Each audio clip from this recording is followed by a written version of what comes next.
All right, so strap yourselves in, folks. Today, we're taking a deep dive into, well, let's just say, the dark and twisted world of Stephen King. Oh, yeah, I know what you mean. You sent this one in, so we're talking Blockade Billy, Huh. a novella, right? Right. Now, on the surface, you might think, okay, baseball story, what's so scary about that? But uh, trust me, with King at the helm, you know there's going to be a curveball, something unexpected. Yeah, and this one really gets under your skin. Like, even if you're not a die-hard baseball fan, this story just grabs you. It's King's signature, blending the ordinary with the extraordinary. This time, he takes us back to 1957. The good old days, right? Well, maybe not so good. King really paints a picture of baseball in this era. Like, it's a different world. Mhm. Smaller, more intimate. Yeah, more connected to the communities. The players, they weren't these mega celebrities like we see today. They're more like, I don't know, regular guys working stiff. Exactly. More relatable, almost. Which makes the central mystery even more compelling, wouldn't you say? Definitely. And that's where our narrator comes in, George Grantham. He's a baseball lifer, former third base coach, and equipment manager for the now defunct New Jersey Titans. And he's seen it all, right? Yeah, he's our guide through this wild tale. So picture this. The Titans are in a real bind. Their starting catcher, good old Johnny Goodkind, ends up in a drunk driving accident, manslaughter charges, tragic stuff. And as if that wasn't enough, their backup catcher, Frank Faraday, he gets pretty much wiped out in a collision at home plate. Career-ending injury, talk about bad luck. They're scrambling to find a replacement right before the season starts. And that's when this kid shows up, William Blakely, straight out of nowhere from the Davenport Cornhuskers. A real rookie, huh? Ricky's putting it mildly. I mean, George describes him as having this, I don't know, this weird way of talking. What do you mean? Like he's almost echoing what people say, like he's learning language as he goes. It's unsettling right from the start. But, the kid can play. King does a great job of building up that suspense. On the one hand, you've got this classic underdog story, right? A small-town kid gets his shot at the big leagues. And boy, does he make the most of it. This William Blakely, he's quickly nicknamed Blockade Billy. Ah, I see where that's going. Yeah, he's a wall behind home plate. No runner dares to challenge him. Like fearless, almost inhuman, you know? And at bat, forget it. The guy starts hitting home runs like it's nothing, clutch hits, driving in runs. The fans go wild, Road closed by order of Blockade Billy signs popping up everywhere. You can practically feel the excitement, the electricity in the air. It's like a phenomenon. It is. I mean, who doesn't love an underdog story? Yeah. But here's the thing. King's a master of weaving in those subtle hints of darkness. George, our narrator, he starts noticing little things about Billy that are off. Like what? Give me an example. Well, there's this Band-Aid on Billy's finger. It appears, then it disappears, then it's back again. Just a small detail. But it nags at George. It creates this underlying tension. Yeah, you get this feeling that something's not quite right, even as the team's winning and the fans are going crazy. Exactly. And then we have Danny Dewson. Now, he's the Titans' star pitcher, a real character.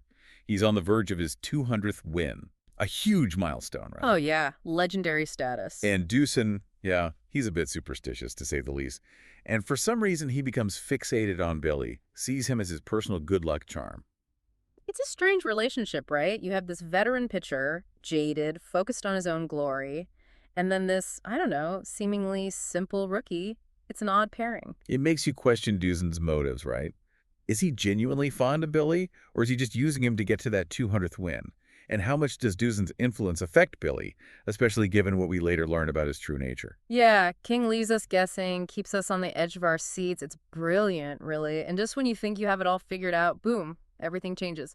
King calls it the day the roof falls in. It's a game where, well, let's just say everything goes haywire.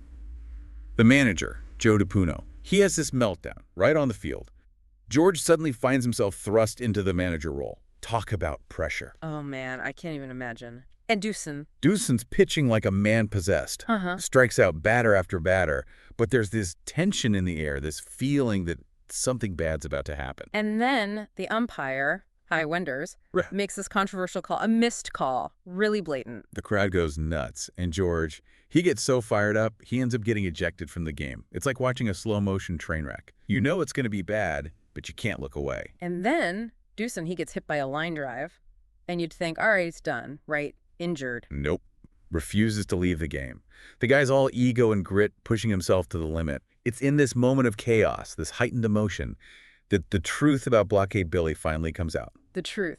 So what's the deal with this blockade, Billy? Buckle up, because this is where things get really interesting. Okay, so last we left off, things were getting pretty intense at the stadium.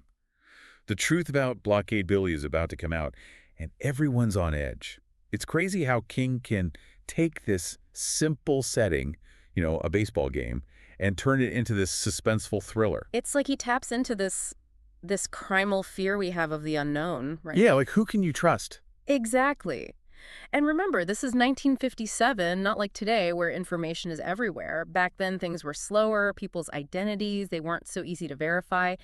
King really plays on that, He creates this atmosphere of paranoia where nothing is what it seems. And it turns out no one really knew Blockade Billy at all. Like, not even a little bit. Yeah. Because William Blakely, the real Billy, the kid everyone thinks is this amazing baseball prodigy, well, he's dead. Wait, what? Dead? Dead. Murdered, along with his parents, weeks before the season even started. So the Blockade Billy everyone's cheering for, this whole phenomenon, it's all fake. All a lie. A carefully constructed lie. Wow. So who is this kid then? The one pretending to be Billy? His name is Eugene Katsanis. He's an orphan who, he worked on the Blakely farm. And apparently he was a pretty good ball player himself. It's like something out of a Shakespearean tragedy, right? This kid, desperate for a chance, for a family maybe, and he sees this opportunity and just grabs it. Yeah, but murder, that's a pretty extreme way to get your shot at the big leagues. It's hard to square that with the almost innocent way George describes him, at least at first. Well, King doesn't really spell it out for us, does he? Like, was it planned? Did Eugene always intend to kill the Blakeleys? Or was it, a spur-of-the-moment thing, a desperate act? Or maybe, and this is Stephen King we're talking about here, maybe there's something more to it, something supernatural, like, did he make a deal with the devil for his talent? That's the thing with King, right? He plants these seeds of doubt, these hints of the supernatural, but he doesn't always give you a straight answer. It just makes it that much creepier. But one thing's for sure, Eugene is definitely capable of violence. I mean, he kills the Blakeleys, and then, and this is really messed up, he murders the umpire, High Wenders, right there on the field. Oh, seriously? During the game. Remember all that tension we talked about, all the anger directed at Wenders for that bad call? Yeah, the crowd was furious, and Dewson, too. It was like a mob mentality. Exactly, and it's like all that negative energy, all that rage just focuses on Wenders, and Eugene, well, he snaps. It makes you think about the power of words, and the responsibility we have, even as fans, not to let our emotions get the best of us. For the Titans, the consequences are devastating. Their season's basically over, Dewson's injury ends up being career-ending, and poor DePuno, the manager, has a heart attack from all the stress. It's like this dark cloud has descended on the team, a direct result of, the lie at the center of it all. And the fans, can you imagine how betrayed they must have felt?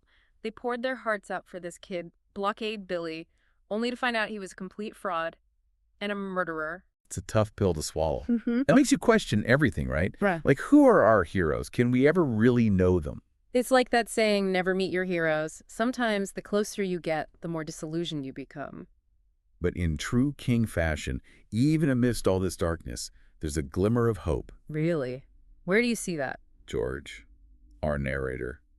Even after witnessing all this horror, he doesn't lose his love for baseball. He still finds joy in the game. It's like, even when faced with the worst of humanity, there's still something pure, something good that can endure. It's a reminder that even in the darkest of times, there's always hope. We've been talking about Blockade Billy and all the darkness that comes with Eugene's deception. It's amazing how King can take a baseball story and turn it into something so much more. It's like he's playing with our expectations, right?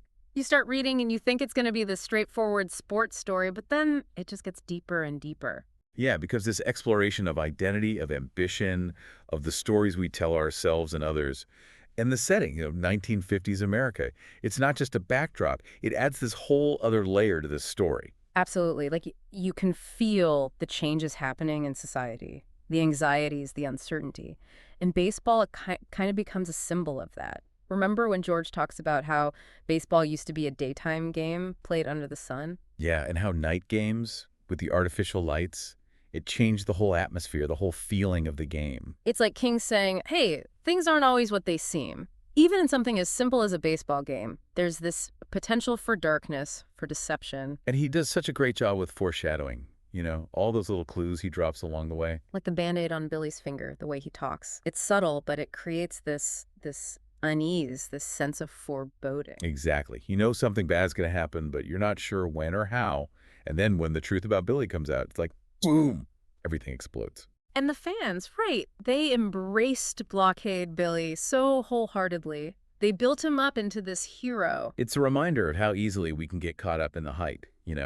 We project our own hopes and dreams onto these larger-than-life figures, and when they fall, well, it can be pretty devastating. Makes you think about our own lives, right? The people we admire, the ones we put on pedestals.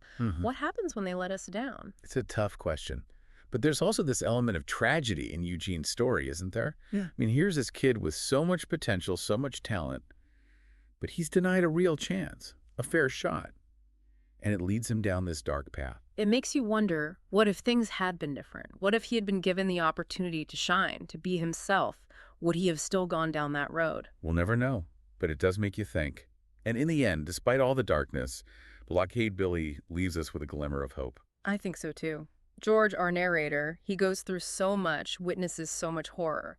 But he never loses his love for baseball. He still finds joy in it. Yeah, it's a reminder that even in the face of tragedy, there's still beauty, there's still something to hold on to. And that's what makes this deep dive so worthwhile, right? It's not just about entertainment, it's about exploring these deeper themes, these questions about humanity, about good and evil. It's about using stories to understand ourselves and the world around us a little bit better. So there you have it, folks, our deep dive into Blockade Billy. We hope you enjoyed the journey. And remember, sometimes the most powerful stories are the ones that stay with you long after you've finished reading them. They make you think, they make you feel, and they challenge you to see the world in a new way. Thanks for joining us.